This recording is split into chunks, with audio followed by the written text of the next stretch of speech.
And we're live. So hi Subadhra. Hi everybody. Preeti. Hey, I'm Preeti and this is Subadhra. Subadhra is an animal assisted therapist. She's a specialist, and today we're going to be talking about service animals and animal assisted therapy. So hi Subs, would you like to introduce yourself? Maybe tell us a bit about how you got into this field and give us some background. Thanks, Preeti. Hello, everyone. So I'm Subadhra, and I run a center called Wag-Ville in Bangalore. So Wag-Ville is a combination of a pet services center as well as an animal assisted therapy center. So I basically quit my job as a management consultant after 15 years of working as a management consultant to set this place up about a year and a half ago. Okay, so yes, it's been a fairly a long and interesting journey. I started off with animal assisted therapy about 3 years ago when I used to work with some children from my daughter's school. I went ahead and got certified at that time. Then I started, working at another riding center where my daughter used to go for riding lessons because there were some autistic children coming there. So I started working with them and eventually decided to quit my job and do this full time. So that's a little bit about how I've gotten here. That's awesome, babe. That's really, really, really awesome. So let's dive right in. Okay, so I think the first question that we should ask, and the first, I think, what is important for all of us to know is what do we really mean when we say service animals?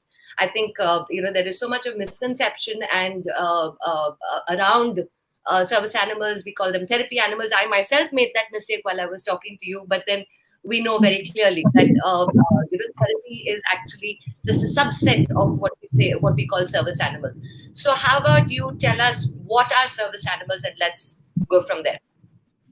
Right. So service animals basically are animals that are used to help individuals with special needs, differently abled people, with issues ranging from depression and anxiety, going on to, people who are under rehabilitation for, either psychological issues, either substance abuse and things like that.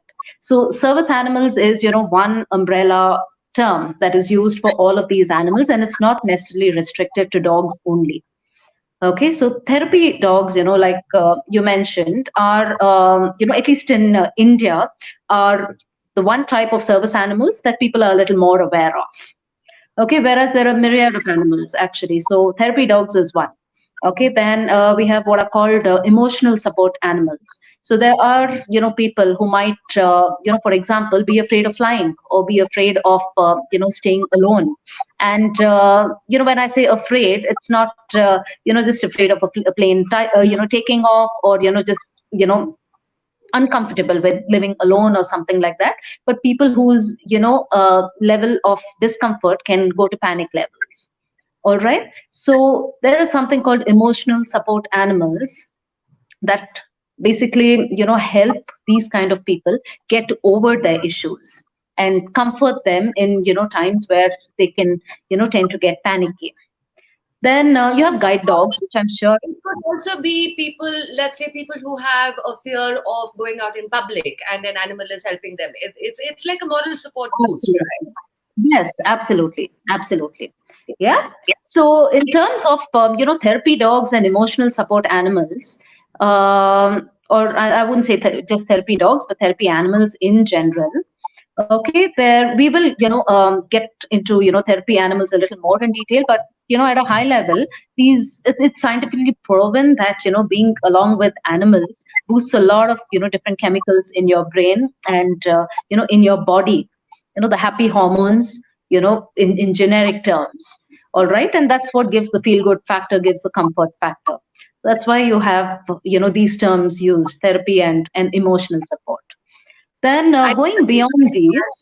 Sorry, Sud, but I think even for the average pet parent, we know how much of a difference dogs make in our lives, right? They say that just petting your dog calms you down. It calms the dog down, but it calms you down. It's the act of petting releases hormones in your body that make you calm. So Exactly. the benefits of working, I think, with animals is something that is so obvious. Would you like to say something about that also? About, why is it that I know there's a lot of research around working with animals, and there is, so much of scientific work that has been done, and proven stuff on how much of a difference it makes to work with animals. Little bit about that, and therefore why this field itself is such an important field. Preeti, do you want to get into a little more detail about the therapy stuff a little later when we talk about therapy animals? Sure. Sounds good. Yeah, because it can get a little technical. So, we'll keep that for the latter half of the session. Yeah. Okay. So back to your question on the types of service dogs or the types of service animals. All right. So we talked about therapy animals. We talked about emotional support animals. Now, I think a lot of people would have, at least on TV and in, movies, or, if they've traveled abroad, would have seen what are called guide dogs. Okay. So these are dogs that are basically used for visually impaired people. All right. To help them find their way in public, to, help them find their way around in their homes. All right. These animals are trained to basically be the seeing eye for such people who otherwise would, need the support of another human being to walk around, perhaps. Okay. Then we have hearing assistance dogs for people who might, be hearing impaired. For example, somebody who's living alone and hearing impaired. How would the person know if his cell phone is ringing? All right. Even to, see a message or anything like that. How would they know if the doorbell is ringing? How would they know if, an alarm on their, oven or something like that is going off? Okay. Or anything for that matter. Somebody might be calling out to them and they don't know. So these kind of dogs are trained to alert the person in, different manners for, different things. And also in a lot of cases, lead the person onto the noise, to where the source of the noise Right. is. Yeah. Yeah. Makes so much of Okay. sense. Yeah, absolutely. And so moving on, then there are also what are called mobility assistance dogs for people who are differently abled in the sense that they have mobility issues, people who might be wheelchair bound, people who have slow mobility or, limited mobility. Okay, so these kind of animals could, help with fetching different things for them. Maybe, opening the, refrigerator and fetching a snack or a can of beer, maybe. Yeah, going up to, a light switch and putting a switch on, opening a drawer out and taking things out of a drawer. Okay, so these are the simpler things. Whereas, there have been certain larger breeds that have also been used to actually pull along wheelchairs and, other props that are required for such people with mobility assistance. That's Okay. interesting. So what Yeah. kind of animals are we talking about here? Oh, we're talking about your, really big breeds like Saint Bernards and stuff like that have actually been trained for, Dogs. mobility assistance work. Yeah. Okay. Yeah. We're talking about giant breeds, because they need to be able to support, multiple props as well as a human being needed. Right. That's Yeah. really interesting because we've all seen the person in the wheelchair with the dog with them, but I don't think we've seen as much where we've seen the mobility assistance, where we've seen a dog actually maybe pulling the wheelchair or whatever. That I think Yes. is not Yes. as common. It's not something that we're that familiar with. The Yeah. guide dogs and seeing eye dogs, the hearing dogs, the hearing assistance dogs. These are all things I think that most people are more familiar with. Yeah. That's right. So yeah, so we have mobility assistance dogs. Then it gets a little more interesting. You actually in recent years, and I would say in the last 5 to 10 years, there have been dogs that are actually trained as diabetic or seizure alert dogs. Okay, Yeah, so that's these really dogs, cool. yeah, in the case of diabetes, they can actually sniff out variations in insulin levels in a person's body. All right, especially for people who do not have visible or apparent symptoms before they actually have any drop in their insulin levels. Okay, So they so these dogs are low or high levels, excessively low or excessively high levels exactly, in the body before yeah, something can actually happen, right? before something. So these dogs are trained to basically sniff secretions from the body. Okay, and as we all know, the dog sense of their entire olfactory senses are so much more higher, about 20 plus times higher than a human's. So they can actually pick out the different chemicals in your bloodstream, being secreted either by your saliva, by your sweat, and through different glands of your body. Okay, so that's how the diabetic alert dogs actually work, and they have shown a lot of success across the world. Then you have seizure alert dogs. All right. So, people who are prone to epilepsy and seizures of, different kinds, their body does undergo a lot of very minute changes, which again, may not be, physically, may not be, apparently visible to a second person, or, even detected by that person themselves. Okay. But, considering this is, very different in every case of a seizure, prone person, the dog is trained to pick up these very small details and alert the person, so that the person can, get help beforehand, prop themselves up, to be in a safe place, in a, safe environment beforehand, before the seizure actually occurs. Right. Okay. Isn't it So incredibly? incredibly cool. Yes.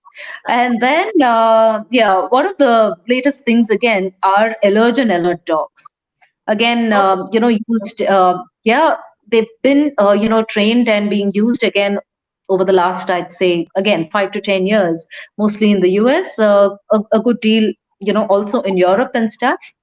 Okay, where these dogs are, trained to sniff out very particular allergens. Like, for example, if you might be allergic to peanuts. Okay, and peanuts can be a commonly used ingredient, though a lot of places will say that, the food that we make does contain nuts and does contain this and that.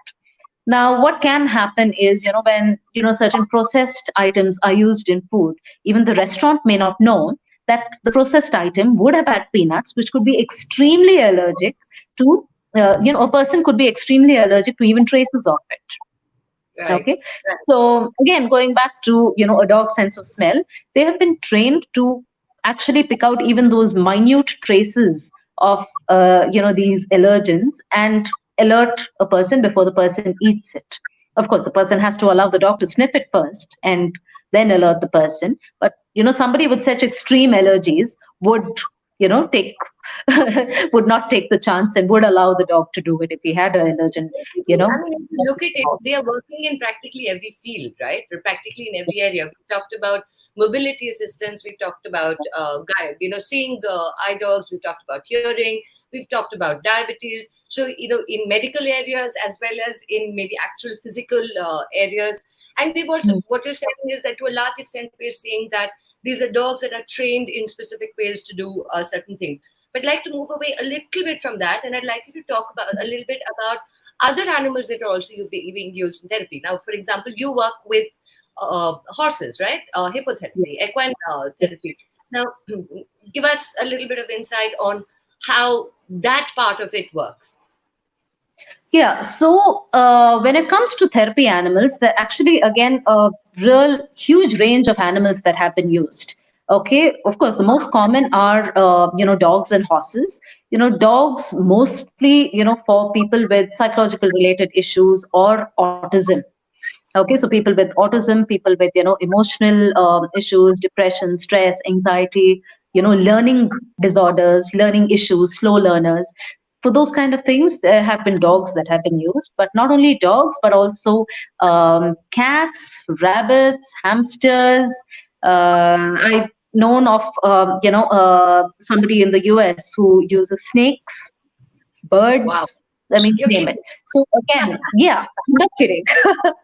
Somebody who's comfortable with, snakes would actually find it okay. I can say I'm comfortable with snakes, and I find it therapeutic to handle a snake. No, no, not at all Okay. therapeutic. Sorry, Ben. Very, very sorry. Can't, not at all therapeutic.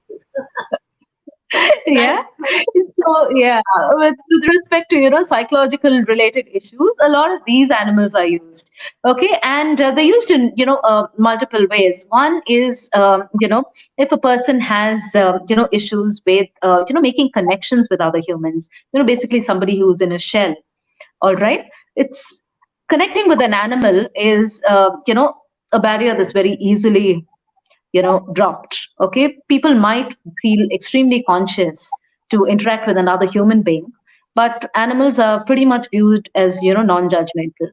And then again, going back to the chemical reactions that happen in your body, the serotonins that get released and all of that when you pet these animals, then a lot of it is actually used in psychiatric and psychological work, purely to just work along with the psychiatrist or the psychologist when they are conducting therapy sessions. And this is just to lower the stress on the person who's undergoing the therapy. Okay, so Especially just having a children, right? I think sorry. children is especially a lot with children, right? When children find it A lot with difficult. children, a lot with adults also, yeah. A lot with adults Yeah. as well. Uh, Yeah, a lot of adults also. Okay, so in terms of that, yeah, the most of these smaller animals that are used for things like that. Okay, miniature ponies, donkeys, I mean, you name it. All right. Now, when it comes to horses, horses are basically used for what is called hippotherapy.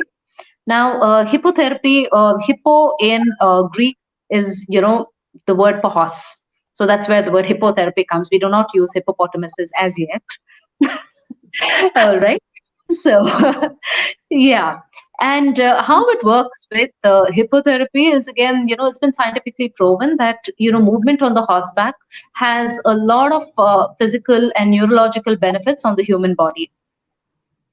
Okay. So it might be it's not only, psychological benefits that can be gained from yeah, working on horseback, but physical I benefits think as well. that's the important thing to remember, right? That it's not just psychological. There is a very, very clear physiological benefit that is actually seen Absolutely. with this. And I can attest to that. Arya, my daughter, is working with you, working at Yes. Wag-Ville with Jerome, who's the be all and end all of her life. And we've seen, right? You and I have documented this. We have actually seen the difference that is there. And in her case, we have seen a difference in her posture, in her balance, in her Yes. gait, and in her speech. We've seen a clear difference in that when she's working, and whenever there's a gap, we see that there is a deterioration, or that kind of tends to come down. So it's a very, Yeah. very clear benefit. Very Uh, clear, Ben. Yeah. So when it comes to horses, why that happens is, quite interesting. So it's again, proven that the gait of a thoroughbred horse, okay, one of the most popular breeds that are used for equine assisted therapy. Okay, the gait is, the way the horse sways and walks is the closest that anything can come to the gait of a normal human being.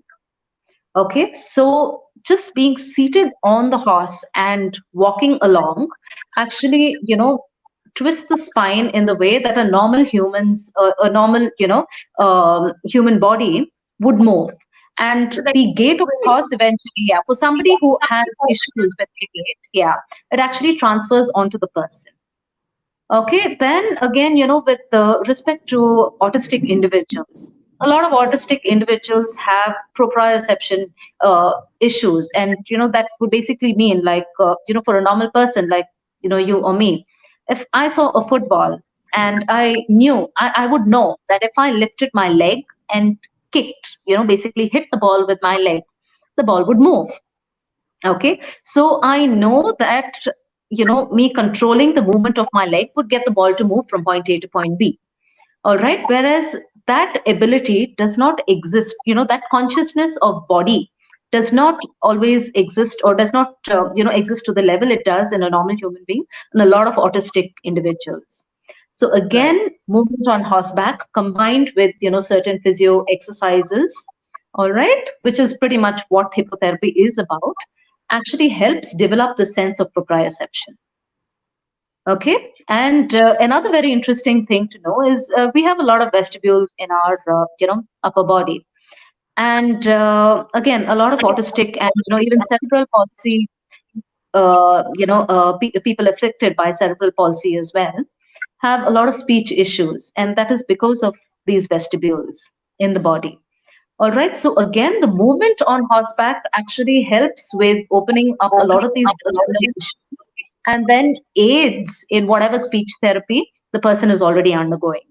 So it works in multiple ways, apart from even the huge emotional factor. Okay, so let's just take up a couple of questions. There are a bunch of questions that have come in. So let's just quickly look at some questions that are there.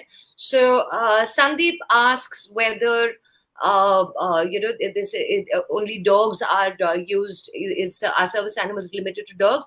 Sandeep, I think Subhadra talked in length about that, which is it's not just dogs, but of course horses, and we've even like she said, birds, snakes, rabbits. The list is endless. Animals itself, it can be used in so many ways. Uh, Anusha. So let me just put that comment on the screen for you. So Anusha says that she has a retriever and he has helped to calm her child who has autism. And she asks whether you could talk a little bit about that. Anusha, I think Subhadra was just talking about how, oops, we have a thunderstorm. So Subhadra was talking about how it's a proven fact that dogs have made a difference in children with autism. Subhadra, do you want to add anything over there? Do you have anything that you'd like to add to Anusha about this? Yes, absolutely. So, there are multiple ways in which it can help somebody with autism. One, of course, to just help that child make a connect to another living being, considering how much in a shell a lot of autistic children can be. A lot of children on the spectrum can, be very, inwardly oriented rather than, the kind who will actually try to make any connect with the outside world. So connecting with the animal, and I'm sure Anusha, has seen this herself in the case of her child, actually helps bring that out. There, in the process of bringing that out, it also helps them with a lot of eye contact, which again, a lot of autistic children, cannot seem to make. Okay, now if an autistic child, also has fine or gross motor skill issues, there are, multiple things that can be done in order to help the child, develop these skills while interacting with the dog. And I'm going to give you, very a really nice example. And again, going back to Preeti and Preeti's other world of all that she does with Happy Tailz. When Preeti and Freya set up Happy Tailz and started making all of these wonderful toys to engage dogs with, little Games, did they know. games, please, not games, not Oh, yeah, toys. games. All right, games. Yes, because it's interactive. Yeah. So to engage dogs with, okay, little did they imagine that it would work so well with children as well. Okay, so many autistic individuals do have cognition issues, do have fine and gross motor skill issues, do have decision making issues, and especially with children, when you start putting them, through the different therapies that they would have to go through, what often tends to happen is just becomes extremely monotonous. All right, when they're given boxes and toys and games and things like that to keep repeatedly doing as exercises, it does tend to get monotonous. Now bring a dog into the picture. Very simple example of one of the very basic games that Happy Tailz makes. I can just give the example of the Lucy game. You've got the little compartments, and it does take the child to actually use their senses to be able to open the little compartments, to put in the treats, all right, and then to engage the dog to actually snip those out. Okay, and when that happens, there's just so much happening inside the child's mind unconsciously, and just so much more that the child would want to give into it, because it's so interesting to have one fun animal over there. All right, so there are multiple ways in which therapy dogs can actually work with autistic children. That's Apart such from a the good fact that they're extremely calming. I've seen kids having breakdowns and just sit on the dog and just calm down with that. It's amazing. So Saloni has a question. Let me just put that up. Where do you work out of? So yeah, my center is in Bangalore, in North Bangalore, in Jakur. Okay, and there are other people also practicing in this field. We do have another center in Bangalore. There There is one center in Bombay. So yes, we do have a few animal assisted therapy practitioners across the country. And on the other hand, there are a lot of psychologists and psychiatrists who have been training their own dogs as therapy dogs and taking them, into their clinics to work along with them. So Wow. you can Okay. also connect back So we with have me and people like I that can in share India. context. So Sorry? are there people in India doing that? Yes, yes. There are a lot of doctors doing that in India. Wow, that's really cool. I didn't know that. I've I always mean, thought I that in personally know at India, least four different, psychiatrists and a couple of psychologists in Bangalore doing it already. would you be maybe not right now, but if anybody is interested, would you be able to give them the names of these people? Yes, If yes, absolutely. I can do that. Just connect back with me and I can share. I can share So, details. just a shout out to everybody is if you are interested in, if you have a need for and are looking for maybe a psychiatrist or a psychologist who's working with dogs at their clinic and would like to get in touch with them, maybe Subadhra, you could reach out to Subadhra on Facebook and or on Instagram, and she'll be able to help you out. Subhadra, your ID is, they can reach out to you at Wag-Ville, WAG-VILLE on Facebook. Yes, that'll be There the you best go. place. All right. One more question before we move on to some more topics. Uh, Malvika asks, how do we get involved in working with these dogs? I'm really interested in working with service dogs, and are there any courses available? I think this is one of the questions that we did, one of the topics that we wanted to discuss. So maybe, you can give a little bit of info on this now. Okay, so on service animals in general, we don't yet have anything in India. All right. Whereas with respect to therapy animals and animal assisted therapy, Christ University very recently has actually started a course on animal assisted therapy. And that is one of the few in the country that we do have. Whereas there are some really good online courses from some very well known universities. Also, again, you can reach back to me and, I can, share details with you. So, taking on from the question that Malvika asked, what I'm going to ask you is that if you want to be someone who's going to work with animals, and get into animal assisted therapy or working with service dogs, is there a background that is required? Do you require to have some sort of, either a training background, or is there anything else that you need, any skills that you need to be able to do this? Okay, so honestly, to get into the field of animal assisted therapy, you don't really need to be, certified in any other field except animal assisted therapy, because there are two parts to animal assisted therapy. One part being animal assisted activities, and the other part being actual therapy. So when it comes to animal assisted activities, these are very generic activities that are basically aimed at, improving the general well-being of the person that's involved. All right. So in this case, if you are a certified therapist, you can just create very generic activities to be done along with the animal and take it from there. Whereas when it comes to animal assisted therapy, again, within that, there are, a couple of things. One, it could be neurological issues that you are dealing with, psychological or psychiatric issues, and then again, physio related issues. Okay, so when it comes to any of these three, you have to be working along with a specialist and absolutely having to work along with a specialist. So that means your sessions would, not just include, but be guided by either a psychiatrist, a psychologist, or a physiotherapist.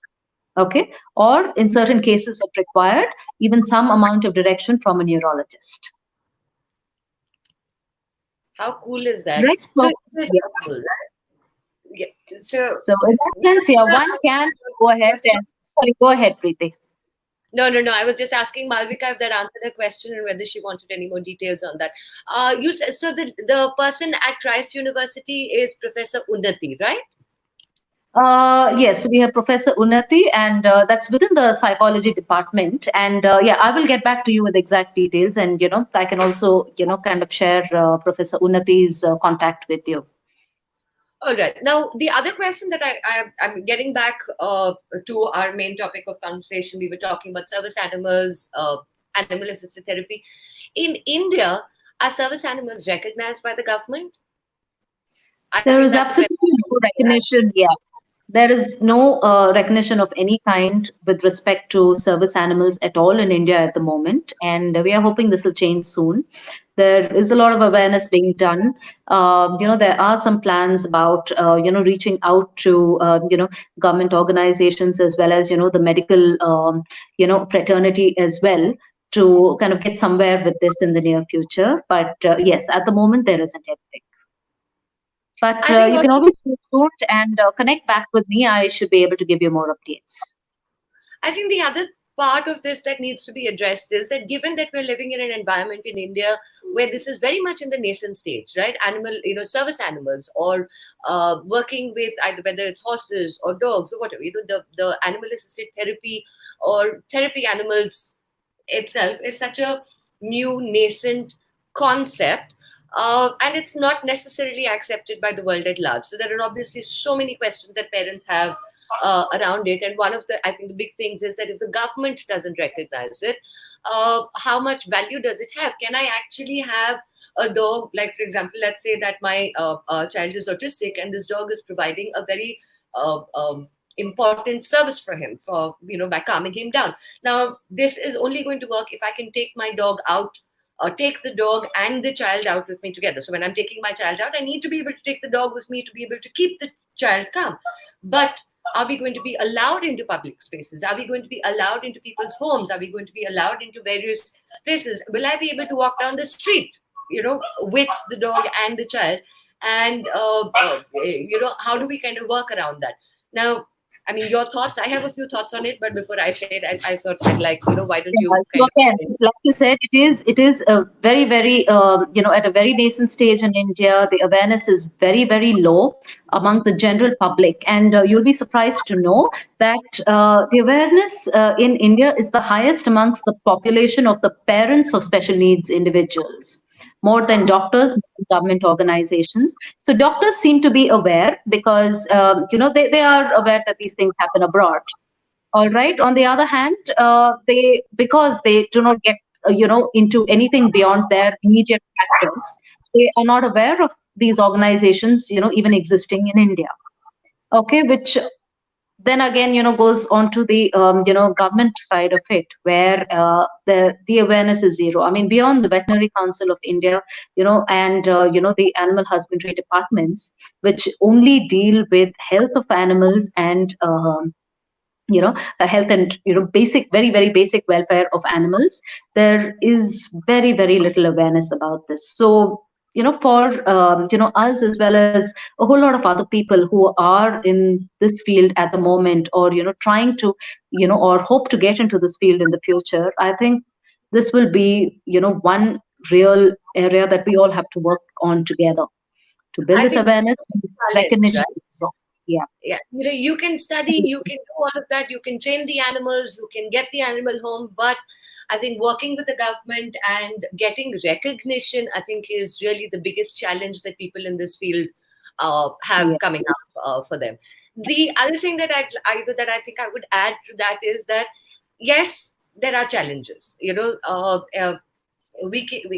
is only so much that we can do about it in the given scenario. You have to work within the environment that you have. But even if you are unable to maybe take the dog out, or into a public place or whatever, use the benefit within the space that it's possible. That's about all that we can do. We have to live within the restrictions and the Absolutely. limitations that we have today. Yes, So I that's think right. that's as much as we can complain about it, I think that's where we are. So we just have to kind of be okay with See, and it. the other thing is, responsibility in general terms. When I mean responsibility in general terms, it's, responsibility of the average pet owner. Now, what happens today? Your average pet owner in India does not see it as an important thing to train their dogs. All right. So inevitably, what happens? Dogs are extremely, extremely badly behaved in public, and we all as trainers seen this at some point or the other, unless it actually has become such a big problem or a huge aggression issue, or problem to the point where they might have to give up their animal. They don't see training as a necessity. Okay, so that leads to the general public saying, okay, you know a dog means a nuisance. All right, which is the only side to it that government authorities would kind of see. So that doesn't help the case in any ways. And So the also, right, environment, want to be society, checked. else, anywhere, right? It's the same thing. The fact that this may be a service animal takes backseat to the fact that this is a pet, that is, this is a dog. First, this is a dog, and therefore this dog is a nuisance. The fact that this dog is providing a service is something that just kind of gets lost in that entire thing. And then again, I would again push responsibility back to pet owners, because strangely and crazily as we might have, seen in the recent past again, a lot of people have caught on to this therapy word. All right. And any That's random goes right. around saying that, oh, my dog is a therapy dog. It's like this, oh, my dog is a therapy dog. He just might jump on you. Oh, he might bite once or twice, but he is a therapy dog. All right. So they just latched on to that word. They think it's a cool word and, use it very loosely. And there have been extremely, crazy instances where neither the, dog owner was a certified person, nor was the dog actually a trained therapy animal. And, so these kind of things have led to, very untoward incidents, which just set us back so much, in Now a that very you nascent field. touched on this, Subhadra, I mean, now that you kind of opened this Pandora's box, let's just explore it a little bit, and we'll a little diplomatically at that. So Yeah. let's just step back for a second. And today we're living in a world where um, there the number of homes where we have, say, rescued pets and all of that is steadily increasing, and we all want to feel, right, that our dogs, I mean, they mean so much to us. We want to believe that they can mean the same to other people also. So we'd like to look at our dogs as being able to, so the word, I think that's also where the whole, my dog is a therapy dog comes from, where I want my dog to be able to provide that service because my dog can do it for me. So why can't he do it for others, right? We all know how great it is to have our dogs, how comforting it is, how good they make us feel. So we believe that we can, our dogs can do this for others also. So I'd like to explore that for just a little bit. Can you touch upon what it takes for a dog to actually become a therapy animal? So let's look at it right from the perspective of, what is it, what are the kind of traits that they need? Is it something that is bred into them? Does the breeding have anything to do with it? Does the genetics have anything to do with it? And what about the raising? And what about the amount of training? And what goes into making a dog either a service animal or a therapy, therapy being a subset of service, but actually being that? Yeah. So that's a So long question. to answer your question, Preeti, the selection and training of the animal is extremely, extremely important. And this is pretty different for every kind of, different service animal that you have. So when it comes to therapy dogs, you are going to look at a dog that is easily outgoing in nature, but stable at the same time. Okay, and I think it's best explained with an example. If anyone here has seen a person very high on the autistic spectrum, these kind of children or people can be extremely prone to meltdowns and breakdowns, even with a slight noise, a slight change in the environment, anything. And a bad meltdown can mean this person like literally falling on the ground and throwing a real fit of rage, maybe grabbing things, maybe throwing things around, or screaming or shouting or crying. All They right. could also A physically dog handle that the dog at that point, right? They could even yes, physically touch, pull, push, punch, do pretty much anything push to the dog. the dog and all of that. Now, if you are going to have a dog that reacts to the situation adversely, okay, it's not going to serve the purpose. All right. So when selecting a therapy dog, okay, this dog has to, not only be able to handle all of these, different, stimulations in the environment, all right, but also completely stay calm.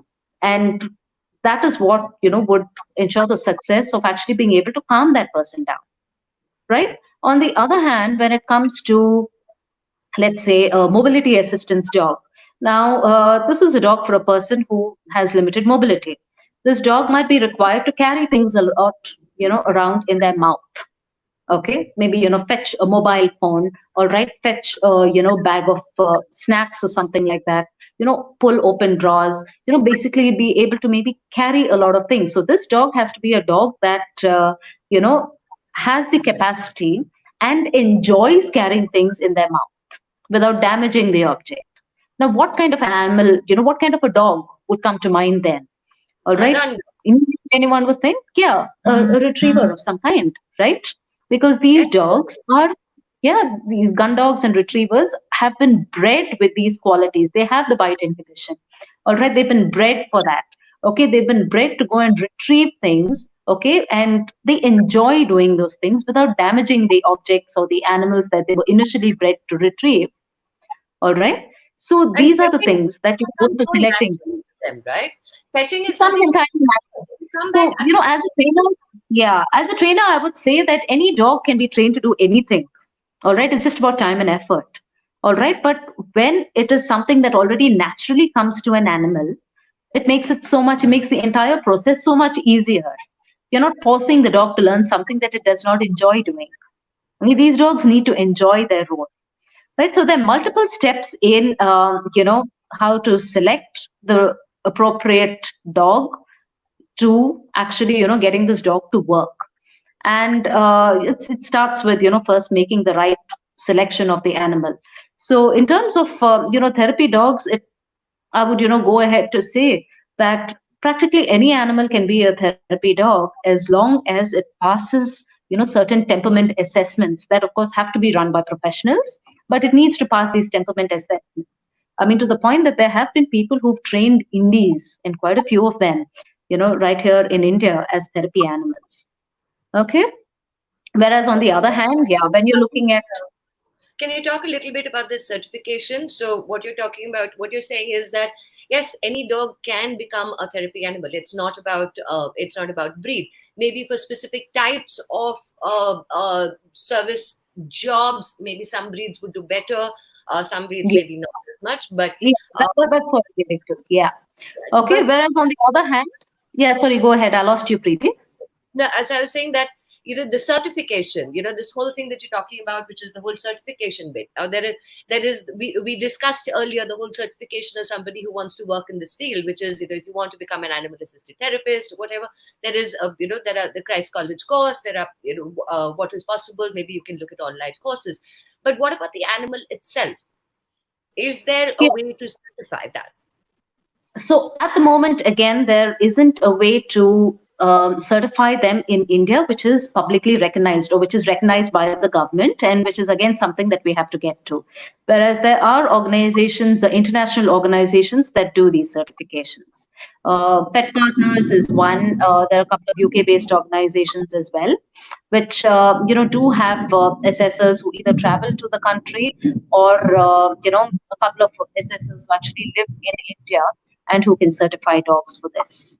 So they come to India to certify. So you can set it up with them, and Yeah. they will So actually come yeah, to the the other way country. to do it is I have known people to actually fly their dogs to other countries to get them certified and then bring them back. But So yes, this in is terms of this is a bit of a barrier, right? I mean, at least in India right now, this is a bit of a barrier. barrier, it's why it is necessary to at some point sooner than later move toward having things recognized within our country and actually have certification standards within India for animals like this. I know that And I'm you not talking about only therapy dogs. I'm talking about service animals in general. I know that you and Professor Unnati and a few other people are working in that direction. Hopefully we will hear something. I think it's maybe we're still some time away from it, but then it's required for India to start looking at providing all of this. So it's not just about training the dog, but it is about getting the government approval. It is about ensuring that these dogs are certified. There has to be a certification board of some sort. There is so much work that really needs doing in this Yeah, area, right? I mean, right. Yeah. sometimes it feels like like this impossible task, but I'm sure you guys will get there. I'm sure you're all of you will. So that It's means a that long uh, so that to a very large extent, then today it just means that one is in India you are uh, in a situation where you have to maybe just say that okay, I may not be able to get the certification. I may not be able to get the dog certified, but I can get a trained dog trained that can work with me as either a service dog or as a therapy dog or whatever. And you just, I guess it's more a good faith thing at this point of time than anything else. Yeah, that's right. Yeah. That's unfortunate.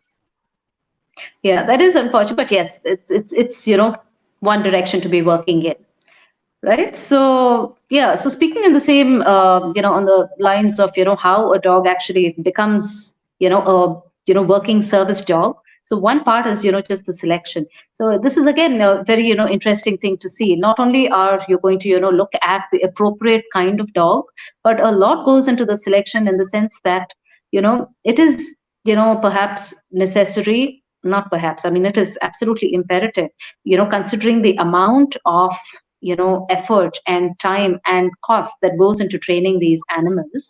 Okay, that beyond the breed and checking temperament as puppies, assessing temperament as puppies, you also try to get into actually checking the antecedents of the dog, which would obviously only be possible in thoroughbred animals that are being bred by somebody. Okay, or if it is for that matter even an indie, this has to be an indie whose parents and grandparents are known, purely from a physical perspective, from behavioral trait perspective, and all of this, because when you put in this kind of effort and money into training this animal, you want it to be able to perform for a certain number of years at the Has least. surprises. Yeah, there can't be Yeah, any so surprises of it. yeah, taking a chance with health or any genetic issues or anything that And cannot personality exist. and temperament, right? You cannot have a dog that is going to react Yeah, adversely in a situation, because they're there to provide a service to somebody. And if they are for any reason unable to handle the situation, you are putting the human being at great risk.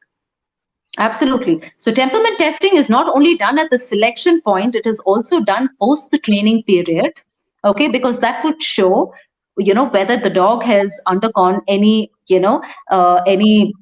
temperament changes, for the worse through the entire training period before the dog actually starts working as a service animal. So I'm saying, Okay. I'm guessing that you would test the grandparents, you would do a temperament test on the grandparents, you would do that. Absolutely. We can rule out any genetic issues. Yes. Yeah, then you would do it on the puppies at different stages, and there are different types of tests that are done at different stages of the puppy's life, and continuously through the training See, process. yeah, even before the animal actually starts working post the training period, because when an animal gets trained, there are again multiple methods of training that may have been used. All right. So to ensure that none of the training methods have had an adverse effect on the temperament of an animal, the temperament testing should ideally also be done before the animal actually starts work.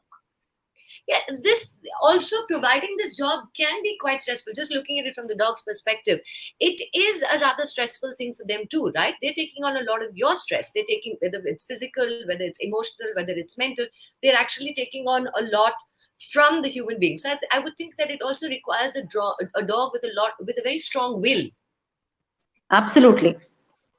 This has Yeah, to be a Yeah, and on the other hand, when these dogs are actually put to work, all right, there are very, set amount of time in a day that a dog can actually be working like this. In fact, for a therapy dog, I wouldn't say any more than, 2 hours a day would be a little too much for this animal. Yeah, wow. so we've got to be very, very cognizant of these kind of things so that you don't overstress the animal, because that can have adverse, effects on again the temperament as well as the, health, the general health of the animal too. And any kind of service dogs, like with a lot of other working dogs, also are usually retired by the time they are 7 to 8 years old. So how long does this training actually take, Subhadra? How long does it take to train a service animal? So I might just talk about, yeah. So there are multiple steps in actually training service animals. Okay, the first, of course, being the conditioning and socializing. If there's one thing in common that all service animals have, need to have, all right, is the ability to handle themselves with any kind of stimulus around them. They should not get perturbed by loud noises, beyond, they shouldn't adversely react to loud noises, sounds, different kind of, strange looking objects, people, either yelling or, talking crazily, or, different kinds of touch. All right, whether it's on, sensitive parts of their body, they should not be adversely reacting to all of this. And all of this goes back to the conditioning and the socializing.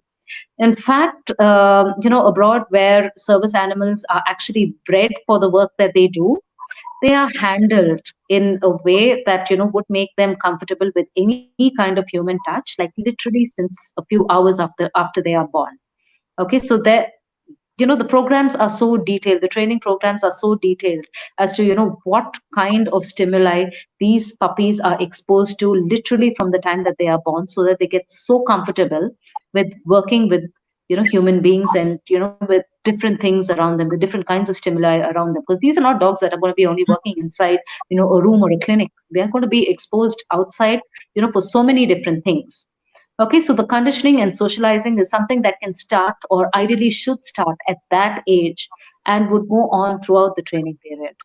Now, when it comes to the training part of it, these dogs first have to undergo basic obedience training, which most of us would know how to manage a dog in general settings, whether it's recalls, coming when their name is called in any situation, doing their sits, their stays, their downs, their leave its, not picking up objects that they should not be picking up, or being able to retrieve basic objects and stuff like that. But they have to be able to do this with a million different stimuli around them.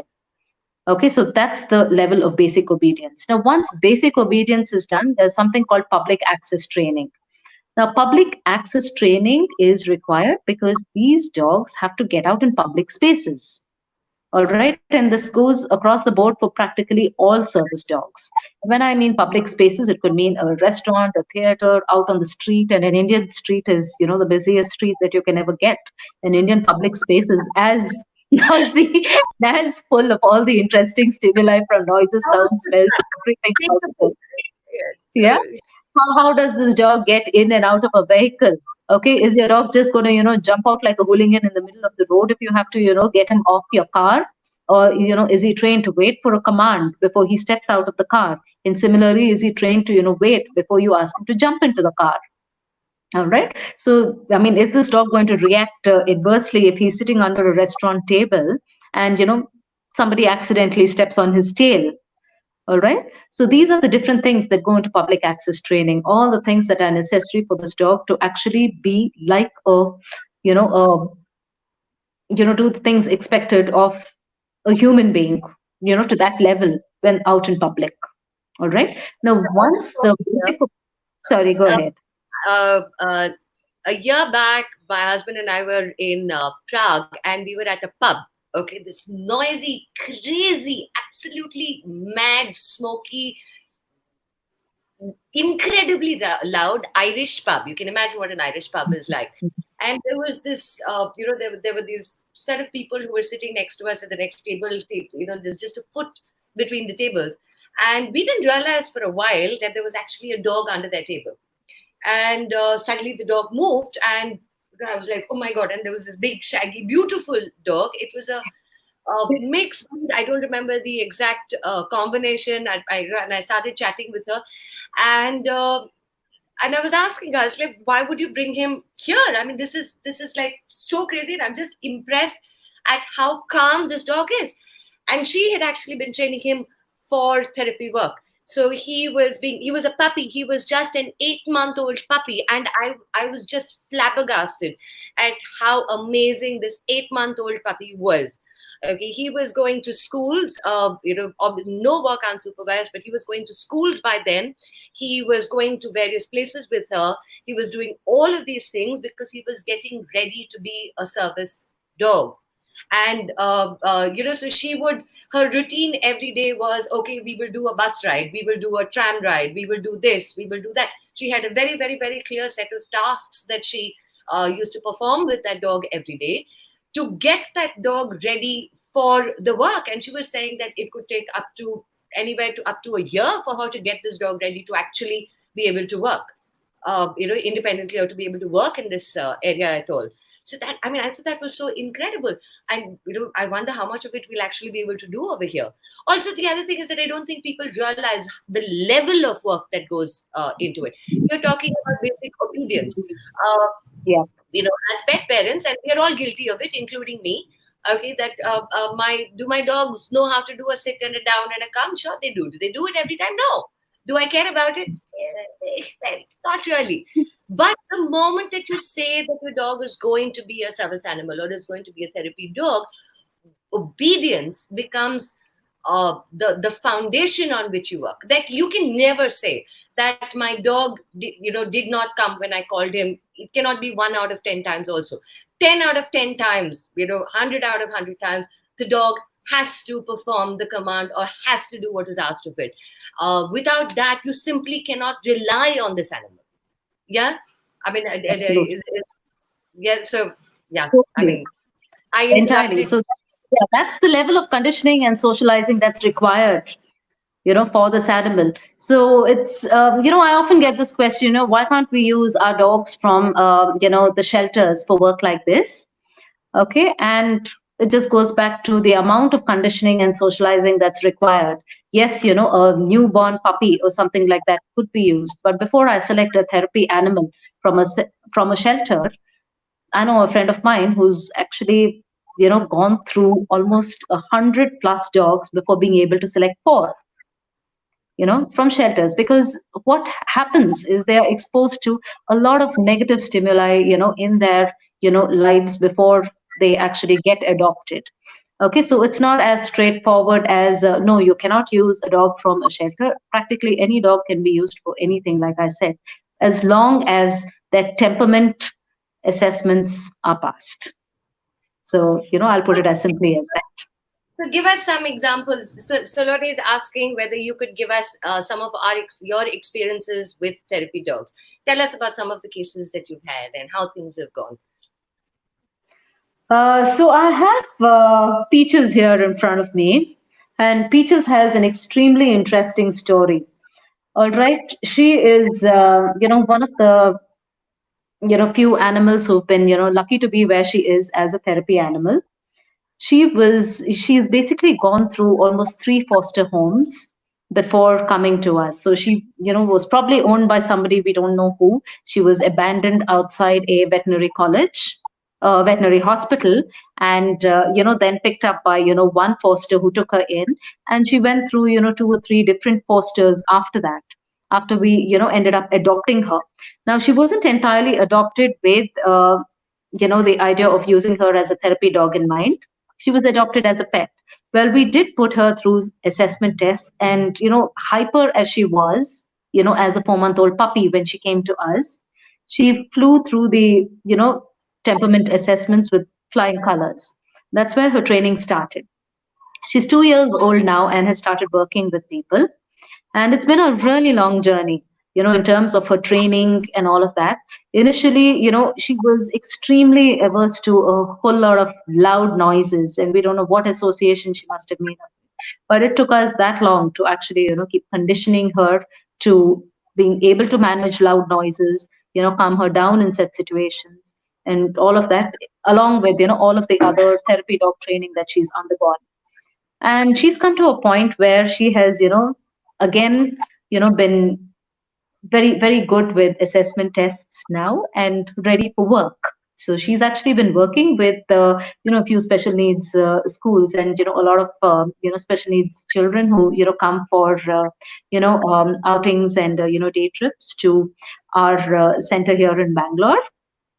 So yeah, so that's one nice experience. I know that this is a tough one for you. Bella's not with us anymore, but would you like to talk about Bella, and would you like to tell us? We've had right at Wag-Ville, we've had the schools come in, and we've had Bella and Peaches working with the children from the schools. You remember that? I think there was even the adult special needs groups that came in, and we had Bella and Peaches working with them. And that was such an incredibly interesting session when I was also a Yeah, part of that. that's an interesting example, Preeti, from many angles, which, just goes, to prove a lot of things that we've already spoken now. All right. So, Suti here, this boy that I have is the brother of Bella. And, Bella and Suti were the puppies of, one of my friend's dogs. And that was a thoroughbred Labrador. Okay, and that dog got, accidentally, pregnant and, had this litter of puppies. And, I adopted the both of them as pets. All right. And, Bella, ever since, so yeah, she and Suti were, conditioned very well, considering they were very experienced, owners that they had at that point. So they were socialized and conditioned extremely well. And that was the point when, I was getting into animal assisted therapy. And, while I was at the same time also looking for another thoroughbred, dog to, perhaps, take on as a therapy dog, we realized that, Bella's temperament was brilliant for therapy work.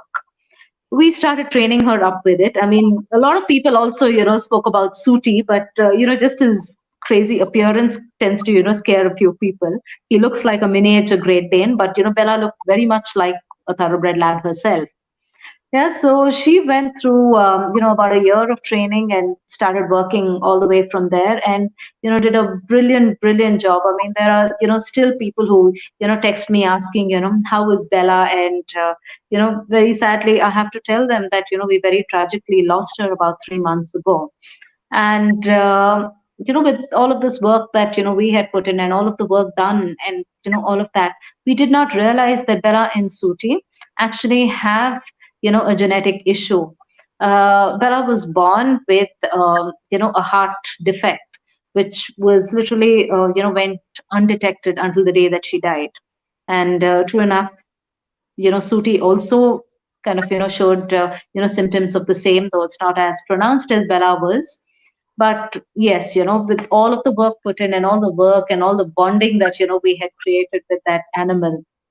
I mean, it's very hard for me to have this conversation, as, I Preeti know, would I'm know. sorry. But But I really yeah, thought it was nice for people to hear yeah, about.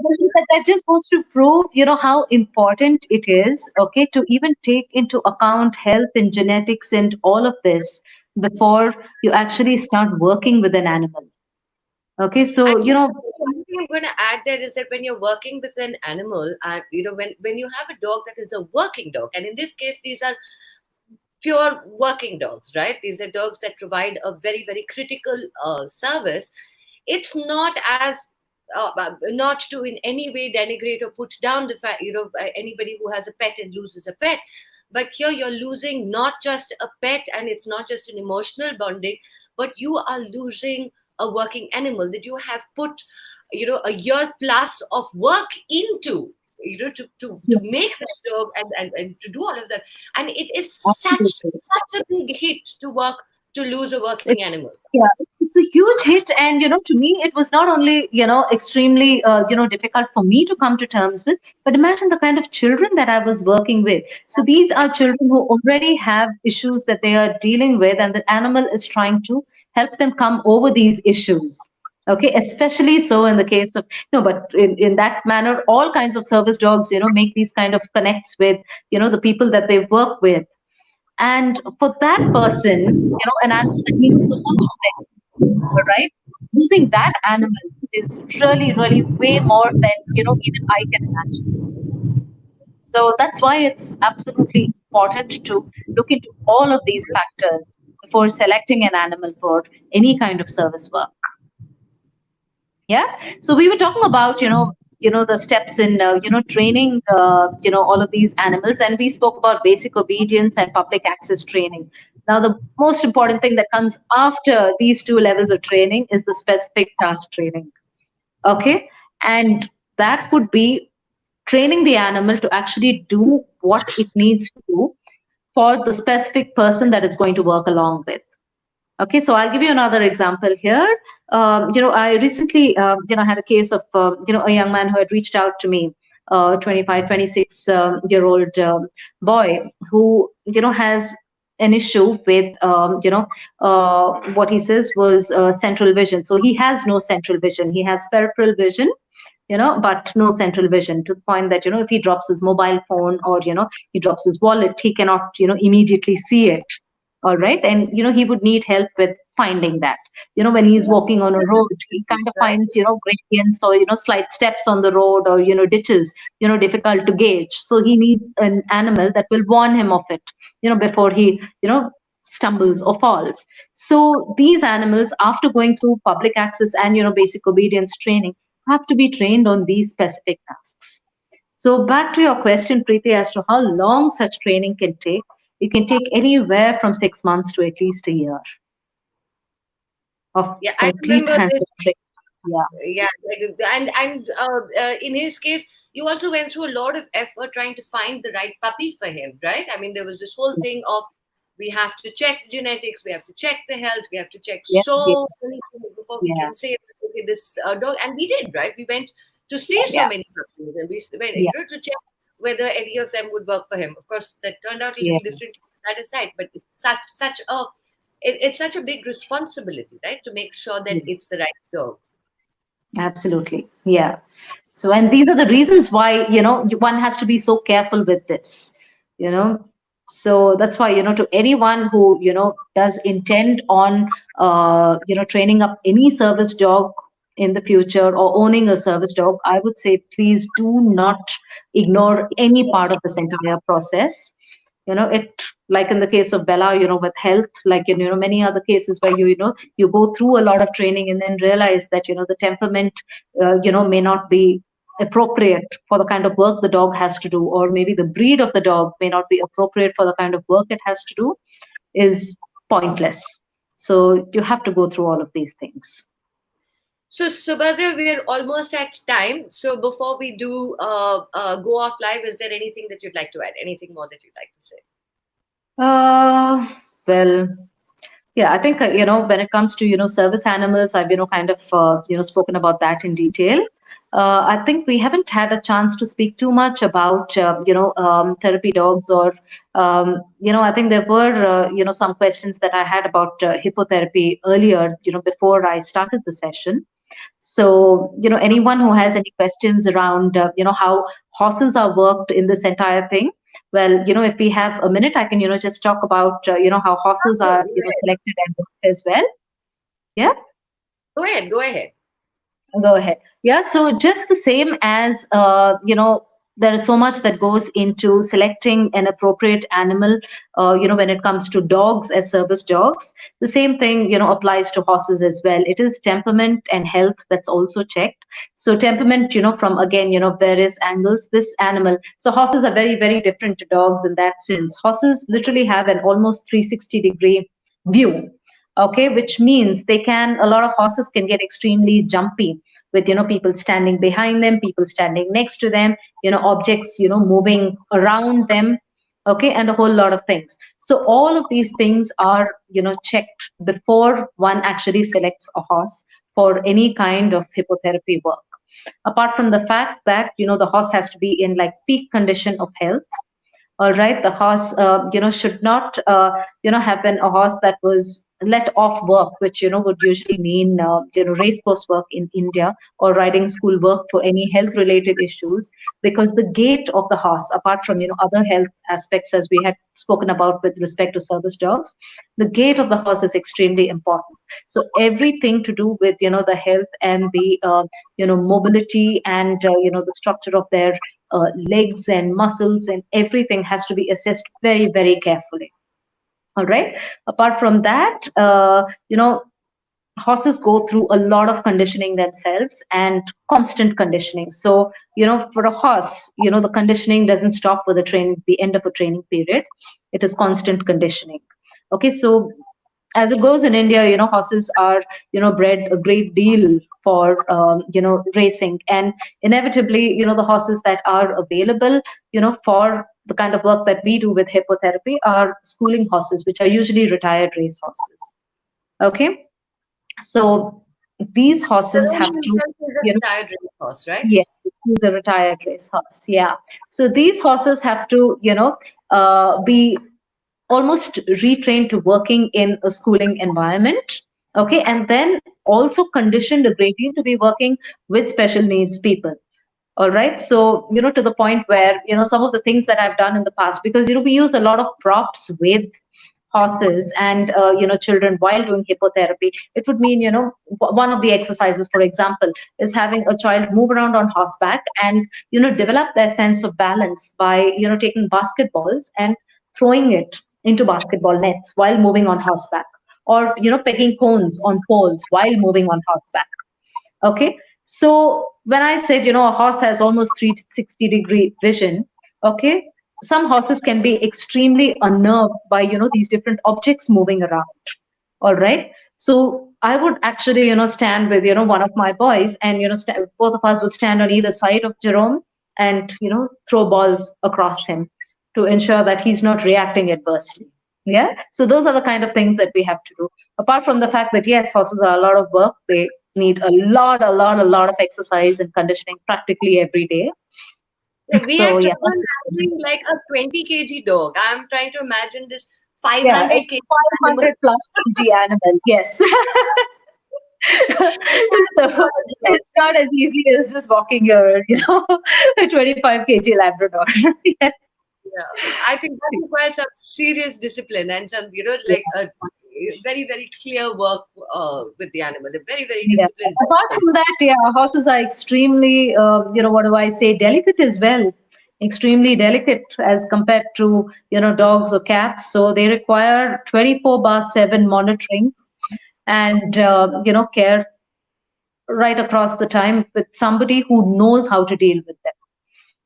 So I've never had a night when I've been able to shut my phone off. Well, that's the joy of working with animals. One quick question that Archana has over here. I'm just putting it up on the screen. How do we Okay. get to know the genetic history before getting a puppy, since most breeders don't do any sort of genetic testing? If you don't mind, I'm just going to answer that one. Archana, that's actually not true. So there are a lot of breeders who will give you, give you the pedigree right up to like 5 generations back.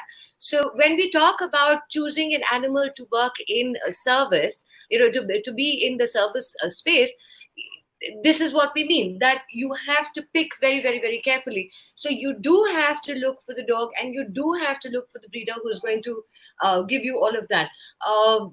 It's a process. It's not an easy process. It is a process, and there is a lot of value to ensuring that it is done. It also means that the cost of the puppy is going to be higher. There is obviously a whole lot of other things that goes into it, but that's simply part and parcel of the process. I hope that answered your question. Yeah, Subhadra, is it? just to add to that, Preeti, I would also go to say that, there are extremely good breeders, like Preeti says, who will actually give you all of this genetic history.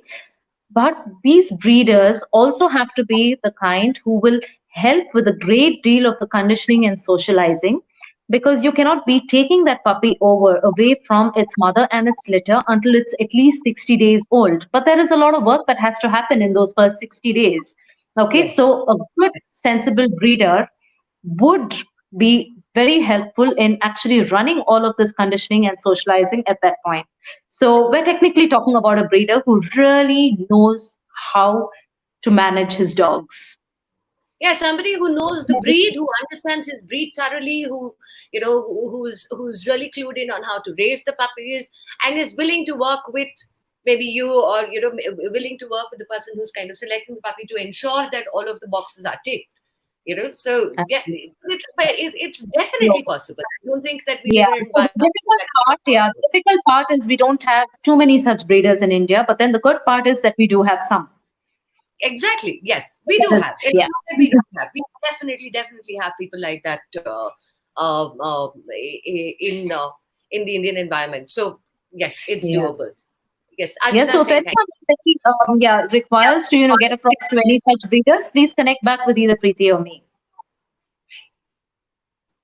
you. Yes. All right, Subs. I think we're done for today. That was a really cool session. Thank you so much for being on DogSpot. I mean, this is a topic which is very close to my heart, and I know it's very something, obviously something that you're really, really, really passionate about. All the best. I'm really hoping that as a country, that we start to see a lot more kind of happening in this space, from government approvals to public acceptance, I think, which is really, these are the big challenges that we're going to face, but hoping to see that things will improve on that front. And any last words from you? All that I would say is, yeah, I would, just request people to, get a little more aware about service animals and, see how, if interested, you can also, make your contribution to this field. It is a very nascent field in India, yes, but I think we have a great amount of scope in the country right now. Yep. So thanks to Yep. everybody who's joined us today. It's been a pleasure to have everyone here, especially you, Subadhra. Thank you so much. If you're interested, if you'll have any more questions, or you're interested in any of these courses, you can contact Subadhra on either Facebook or Instagram at Wag-Ville. I had put it up a little bit earlier. It's WAG-VILLE. So you can contact her on either Facebook or Instagram on the Wag-Ville page. Thanks a lot, guys. See you soon. Thanks, everyone. Thank you, Preeti. Bye-bye. All right. Bye-bye. Bye. Sub, stay online. Bye.